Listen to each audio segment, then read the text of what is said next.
Here's a little story about how I got labeled a criminal as a teenager in the double O's and found a way out 12 years later. Just before I graduated junior high at Bräntbergsskolan, also known as Bräntis, here in Umeå, Sweden in 2008, my teacher told me he would have me criminally charged with slander if I went out and told the public about misconduct in the ASD class, a remedial class I'd been attending for the last 4 years, and a systematic bullying that had just been started by some girls at the school, which would cover virtually the whole city of Umeå for many years to come, which he also actively defended with the same threat. To make matters worse, the girls had criminal contacts which I also had to beware of the coming years. I was just under 17 at the time. He never suggested that I went check with any lawyers about what legal boundaries exist and may exist, or examine other people's autobiographies to determine boundaries there. It couldn't be more obvious that he truly wanted me to perish. As a teacher, you have a responsibility to instill your students' future prospects. But in addition to me having slowly but surely lost them more and more in the previous years for miscellaneous reasons, this became the final nail in the coffin.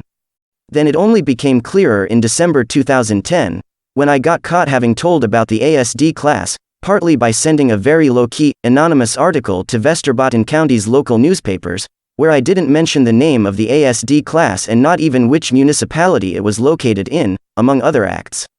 As a consequence, I was called to a meeting with this teacher where he threatened me with prosecution once again, and even more clearly this time. I was 19 by now. Since I left high school, I've had to lay very low talking about the ASD class, but without quitting altogether.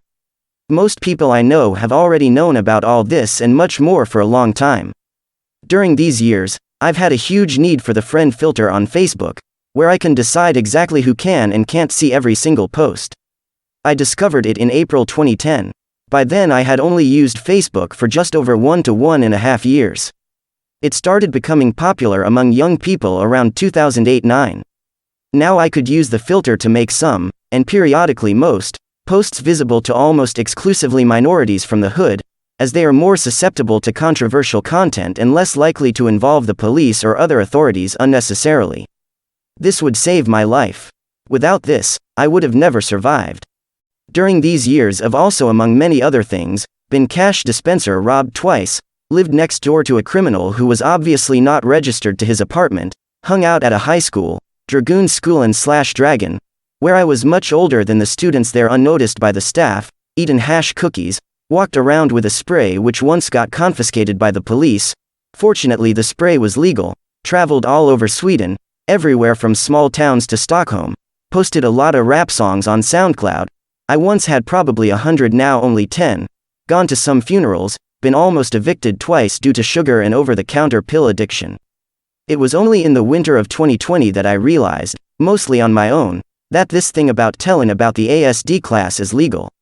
When I was 3, in 1994, I was diagnosed with autism, and when I was 12, after showing clear signs of ADHD, such as regularly running away from school in 4th and 5th grade, I was diagnosed with Asperger's syndrome, now called ASD, autism spectrum disorder.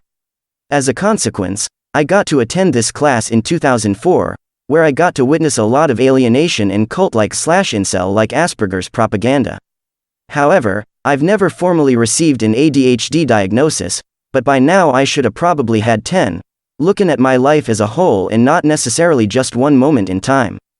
That combined with my ADHD, as well as a strong hip-hop interest that I developed already in elementary, made me develop a strong hatred for this ASP culture that had been manufactured, more or less intentionally.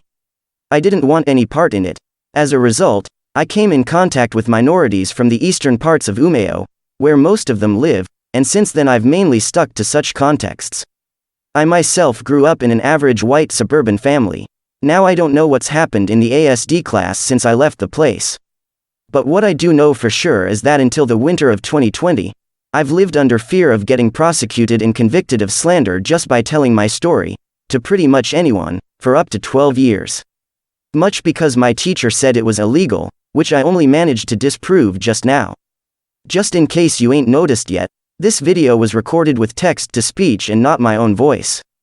In late February 2021, I came up with the idea of recording all of my Facebook and Instagram posts with text-to-speech, in this case Google Cloud, since my current condition, chronic fatigue syndrome that I've had since early February 2020, won't allow me to do so with my own voice, although my voice works just fine casually. But when it comes to recording stuff, my voice always goes stiff having to concentrate on the text. I could handle it just fine in the past, but not now. You can read all of my posts and more about this story in my autobiography at fsgumea.weebly.com, all legal now.